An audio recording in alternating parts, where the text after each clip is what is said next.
Welcome Internet to Psychologist Casual Review, and today we're going to be reviewing Understanding Countertransference by Michael Tansey and Walter Burke. So let me start by saying that this book was written in the 80s, and it's a pretty interesting and good read if you're even remotely seeking answers to the question, what is countertransference? So this book is divided in three big parts. The historical aspect of countertransference, how it was received, how it was discovered or uncovered, what the first generation, second and third generation of analysts did with it, how it is used both theoretically and in clinical practice, and what to avoid in countertransference. So I'm going to do a bit like the book, but in my own way. So let's start with the historical aspect of countertransference. What you have to understand is that countertransference, relatively at the start of psychoanalysis, like even at the get-go, was kind of ambivalent concept for analysts, because what you have to understand is that Freud started theorizing transference, and that was in a way quite similar. At the start he felt that it impeded therapy. Then he came to understand that it was a powerful motivator for therapy. A bit of the same happened with countertransference. For Freud, at the start, for him, analysts had to be like surgeons. They had to be cold, understanding, and be able to be precise. Like a surgeon cuts through flesh, an analyst cuts through the psyche in order to be able to heal the patient. But as he grew older, much older, he came to be a little more nuanced on the topic, understanding that countertransference might also be a force and might also help the clinician, but he remained very cold-feeted on the topic. So Freud was in two minds, and it's very interesting because that two-mindedness kind of continued for a long time, and how the first, second, and third generation kind of considered countertransference was something that was to be wary about. What that meant at the very beginning for psychoanalysis as a whole, according to Tansey and Burke, was fundamentally a pathological reaction to the patient in a way that indicated that the therapist was not analyzed enough, that he was letting the patient get the best out of him rather than trying to really be something that could connect to the patient. So countertransference was seen and seen as like a net negative, like bad, something that was to be overcome. This aspect, this point of view on countertransference is something that is called the classical view, meaning that countertransference is an obstacle to be overcome. Now, there are two types of analysts in that category. One, the first, and this is how, the book doesn't talk about them, but I'm putting it in here. The Lacanians are still like that. The first and foremost group of the classic view is that any form of countertransference or emotions toward the patient is pathological and shows that there's a problem with the clinician if he has it. So that's like the hardest core of the anti-countertransference position. There's kind of a hybrid in the classical view of like, it can be there, but it should not be used, it should be contained, and it should be analyzed by the analyst without it's interfering with a blank screen that the analyst is supposed to give the patient. So those are the two classical points of view. But very soon after that point of view developed and became mainstream in psychoanalysis, another more marginal point of view, which nowadays has become the main point of view for virtually everyone, except, as I was saying, the Lacanians, basically the totalist view, that countertransference is not something to just be wary of, it's something that can be used by the clinician to create interpretations for the patient to be able to understand himself and the relationship better. So it's a net positive for the totalists, even though the totalists still nuance their remarks and they still think that you can't use it like that, which I'm going to come back later on in the video. But fundamentally, those two positions, classic and totalist, were a big divide in psychoanalysis. I have the feeling that now it's 40 years after this book has been written, it's much less of a divide. Virtually everyone believes in countertransference in a way or in another. And that's going to be very interesting because for Tansey and Burke, they're going to try and go to the very core of what is countertransference. And for them, countertransference is fundamentally constituted of two fundamental core elements: projective identification and introjective identification. So what does that mean? So projective identification is the fact that a patient is going to send something within the therapist, unconsciously of course, in the relationship. And that thing is going to be catched by the therapist, be it consciously or unconsciously. And that element, that emotion, that way of being, this raison d'être of the countertransference, or the projective identification in this case, is going to impact the analyst in some ways, in ways that he doesn't even know. And that doesn't even know is going to be at the core root of projective identification, meaning that it's something that the patient cannot tolerate within themselves, that they're ejecting into the therapist in hopes that they can be contained, digested, and restituted. But what is very interesting in this book is that for them, this aspect of projective identification can only work if there is introjective identification, meaning that the therapist takes in the projective identification and doesn't act it out, doesn't act on it, but on the contrary, receives it and makes it something in their core selves, and they're able to build on it, not just vomit it out on the patient, but being able to have it, contain it, because it can be very effractant in French, which means destructive and penetrating at the same time, and that a fraction within the psyche needs to be contained, and after being contained, it can be processed, it can be understood, it can be experienced by the clinician in a helpful, profound, and deep manner.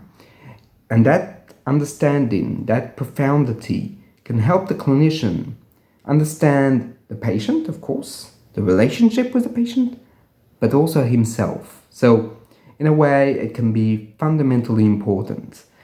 And after that it is contained and processed, it can be restituted to the patient. So you can do it in a direct fashion by naming it, like, I think you want me to destroy me as you feel that you've destroyed your mother, kind of thing. I mean, here it's a completely hypothetical example, but that you get the gist. Or it can be more indirect, like, today I have the feeling that you're trying to do this. Is there anything to it? So there you go. So there's two ways of doing it, direct and indirect. And it's very interesting because Tansey and Burke don't say you should do one or the other, right? They're not like that. They're like, it's whatever happens with the patient, and you need a high level of adaptability to be able to use it anyway. But sometimes you should also keep it for timing and precision issues. So for them, the projective identification and introjective identification are going to be complementary. For them, it's not just projective identification. There's a whole process going on within the mind of the therapist that is absolutely complementary to projective identification, which is very interesting and something that I think should be gained by being acknowledged, because often it's only projective identification, not introjective identification. So very interesting. And they also say that in countertransference, they take the point of view of Reka, which is that there are two types. There is concordant and complementary. So concordant is the fact that the clinician, in his experience of the patient, feels that the patient, he is an extension of a part of the self that the patient cannot or will not integrate. That, for example, if a patient has a bad sense of self, the therapist might feel impotent, unable to do it. That would be called concordant identification, meaning that, or concordant countertransference, as fundamentally the patient and the analyst are both experiencing a part of the self of the patient. And then there is complementary identification, which is fundamentally like, for example, a patient is going to feel horribly guilty, and the therapist is going to feel, let's say, anger towards the patient. In this case, the therapist is not identifying with a part of the self of the patient, but as an object the patient has integrated, meaning a relationship, like, let's say, a cold mother or domineering father or a hateful father, and so on and so forth. So we both have concordant and complementary, and both can happen with the same patients, not one or the other, but it's often, how can I say, a difference in quality. And what is very important with countertransference is that it can be used, and that's something that Tansey and Burke are very adamant about. That it's not just something that needs to be overgrown by the therapist, but it can be processed and reintegrated within the psyche of the therapist and within the relationship to the patient. That reintegration of phenomena, which is highly important, is also something that they are very careful with, which is very important because they say that there are still guidelines to follow. That, I can say, it's not because you're having a bad day, and if a patient comes in and you're having a bad day and you're upset, sad, or angry, that it's countertransference. That's not it. It's not like your vision or your point of view of a therapist that can be attributed to it. So you have to be very careful. Not everything is countertransference based, and I think that that's something that's very good that they address it, because nowadays there's a lot of confusion that anything we feel with the patient is countertransference, and I think that that's not necessarily right, as we are also human beings, and one should not forget that we are also have our own problems, difficulties, sadness, anger, and so on and so forth, and they don't always mix well with the therapeutic setting, but they're still ours, they're not the patient's. What is countertransference is something that you did not have at the get-go, but the therapeutic relationship is going to create, and that they're very adamant about, is that it's the creation of the both of the psyches that's going to create something new and that you're going to feel, not you that brings in something and then that's countertransference. That's not it. That's not countertransference. They even say that if you interpret in that way, i.e. your problems are projected onto the patient, that those are characteriological problems, i.e. The therapist himself or herself is not really able to distinguish, which does require for them more therapy, and I fundamentally agree with that. If you can't distinguish what's fundamentally yours when you're having a bad day and countertransference, you shouldn't use countertransference, and if you use it, well then that's more akin to a mistake, even though they're very generous and never say that word in the book, but because they feel that it's on a spectrum. There's no right and wrong way to do it, but there's ways, and those ways have to be thought about. That's the whole point. We don't really make fundamental core errors in our interpretations, but our interpretations, even if they are fundamentally wrong or mistaken, can be reprocessed and thought about and transformed with the patient that's willing to go by the psychotherapeutic process. So fundamentally, there's going to be this very interesting idea in Burke and Tansey that they're going to develop that idea of green sun, because green sun has this very, very interesting idea that every therapist with the relationship with the patient is going to have an internal replica of the patient. I see it like a mini patient that we put inside ourselves. That's just my interpretation of the phenomena. And basically that part of ourselves is going to be able to connect, to identify, and be in empathy with the patient, as that replica guides us. And they also say something very interesting, because they're going to expand upon it, saying that it's not just the internal patient, it's the whole relationship, the working relationship, and the working therapist that's going to be internalized, i.e. what you're going to internalize is who you are as a therapist within the relationship, and the relationship with the patient itself. So it's three replicas, one of yourself, one of the relationship, and one of the patient, that's corresponding and being together. And basically that allows you to put yourself in the shoes of your patient. It's not just, I am the therapist and that's the patient. It's more like a dialectic where you're going to say, I think of something that when I was in this situation, or I can imagine being in this situation, it's going to allow me to have a better picture, a fuller picture of who the patient is. And this is also going to help, as the patient is going to be able to feel heard and connected to. And of course, they give a whole range of clinical examples, which are very interesting, very important, very honest. Like, I mean, the people that have given their testimonies as clinicians don't shy away from the more aggressive, desperate, or profoundly bored aspects of a session. And I found that very important, as it shows that the clinician is not an all-knower, and that counter-transference in those moments where we feel lost, we feel angry, where we feel desperate, can be a phenomenal guide in helping us with the relationship with the patient. And it's not something to be guilty about, to feel these things, as it's not a mistake to feel them.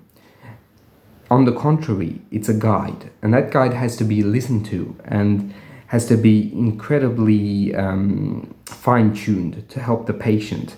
Because without those guides and without that way of being with the patient, both connected with who we are and who they are, and creating a form of hybrid in the therapeutic sense, that something gets fundamentally connected and the patient can go forward in his understanding of relationships and in his way of being with the therapist. They also say something that I found very interesting. I want to share it here. They also say that if you're used to doing interpretations on transference, if you're used to that with the patient, if the patient is used to it, it's even easier to have counter-transference interpretations, as the patient understands that you're both in a relationship together, and that's going to be something that's going to be much more effective than just not interpreting transference and then going directly to counter-transference. They also say that in terms of disclosure, you have to be kind of wary of it, that there are 3 points of view. Basically, there's the point of view of the abstentionist. Those are the more conservative, that feel that you should never ever share counter-transference. There's the point of view of the moderates that feel that you should share it, but within a certain margin. And there's the radicals that feel that you should completely share it and just basically say what you feel as a human to the patient directly, straightforward, so he understands that he has a human in front of him. I found all the 3 points of view very interesting. However, I'm more of a moderate, because I think that there still has to be some kind of respect and love is the wrong word, but care for the patient. Whereas I feel that the radicals can be too impactful and too hurtful, as they give the example of Searle, that if the patient would be petty, he would be petty. I honestly, myself, not them, feel that that's too much. The patient isn't petty because he wants to annoy you as a person.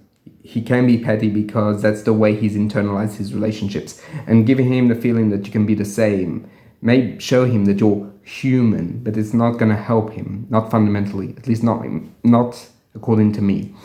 So that's pretty much it for the disclosure. You should be very careful on how, when, and why you use it. Not do it freely, but try and analyze and process before doing it. And the last thing, and I found it very interesting, is they kind of conclude on the fact that the more you can use countertransference, the more you can accept projective identification, the easier it becomes and the more effective you become with patients. And from clinical experience, that's, I feel, very true. If you stay on just transference level without using what you feel with the patient, well, I think that therapy can be easily blocked, because there's half of the system that's not used really, but it's just in the background and never really comes forward. Whereas if you use both of them, it's like a full system that connects and that you can go forward. When one is blocked, you can use countertransference, and when transference is blocked, use countertransference, and when countertransference is blocked, you can use transference interpretations. So both marry incredibly well, I feel. And this book, in a way, is very interesting. I would have liked it if they had more up-to-date version, as the 80s, even though it doesn't seem that far, it's still 40 years ago. So I'm sure there could be a more modern version of this, but it's still very good. And if you want to understand the history behind countertransference, this is a top of a book. It's a top-notch book. Anyway, this pretty much sums it up for this video. I hope you liked it, and I'll see you in the next one. Bye.